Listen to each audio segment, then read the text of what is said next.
solution দিয়া আছে a equal 7 a13 equal চোৱা mতম পদৰ মান যিমান দিয়া আছে s m a n যিমান দিয়া আছে s n সিমানে দিয়া আছে গতিকে আমি l হিচাপে ব্যৱহাৰ কৰিম ইয়াত 35 d ৰ মান কিমান হোৱাট s13 হোৱাট এতিয়া আমি প্ৰথম d ৰ মান ওলাম d ৰ মান mতম পদ ওলোৱা সূত্ৰ আছিল নহয় হেতু পৰা আমি d ৰ মান ওলাম কেনে কলাম চোৱা a13 ইকুৱেল কিমান 35 এতিয়া তোমালোকে জানা a plus n minus 1 আছিল এনৰ ঠাইত 13 বহাম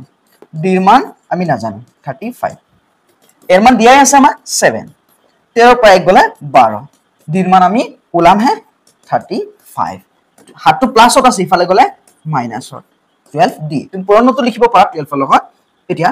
35 ৰ পৰা 7 আমি মাইনাস কৰি দিম লগত এটা কাম কৰিম 12 টো পূৰণ হৈ আছে নহয় 12 আমি ইয়াতে কি কৰি দিম হৰণ কৰি দিম হৰণ মানে তলত বহাই দিম এটা মাইনাসৰ কামটো কৰি লও 5 পৰা 7 না যায় 1 ধাৰ কৰা 15 পৰা 7 গলে 8 থাকে এতে কিমান থাকিব 2 এতিয়া d ইকুৱেল চোৱা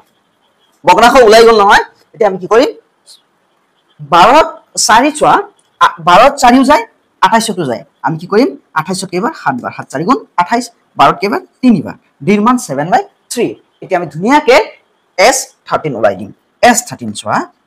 আমাৰ যেটো n ৰ মান আমি জানো গতিকে n/2 l ৰ মান আমাক যেটো দিয়া আছে a plus আমি l বহাই দিম এতিয়া n ৰ মান 13/2 এৰ মান আমি কিমান পাইছো 7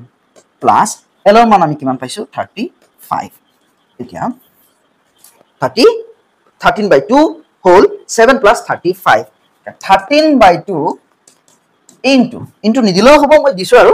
7 আৰু 5 যোগ কৰিলে 12 2 হাতত থাকিল 1 3 আৰু হাতৰ একে 4 সো 2 4 কেইবাৰ 2 হৰণ গৈ আছে 13 ত নহয় কিন্তু ইয়াতে যায় 2 4 2 বাৰ 2 ত 1 বাৰ 13 পূৰণ 21 21 পূৰণ কৰি দিয়া 3 1 গুণ 3 3 2 গুণ 6 1 1 গুণ 1 1 2 গুণ 2 3 7 2 তোমালোকে যেহেতু ক্লাস 10 ত পঢ়ি আছা ফাইনাল দিবা গতে তোমালোকে 20 ৰ ঘৰ পূৰণতা মুখস্থ ৰাখিবই লাগিব যেনে তেনে মুখস্থ ৰাখিবা যদি কৰা নাই আজি পৰা আৰম্ভ কৰি দিবা এতিয়া পূৰণটো আকৌ কৈ আছো 3 1 গুণ 3 3 2 গুণ 6 1 1 গুণ 1 1 2 গুণ 2 3 আহি গল 6 আৰু 1 7 আহি গল 2 আহি গল আমাৰ কিমান হল 273 আমি পৰৱৰ্তী প্ৰশ্নলৈ আগবাঢ়িম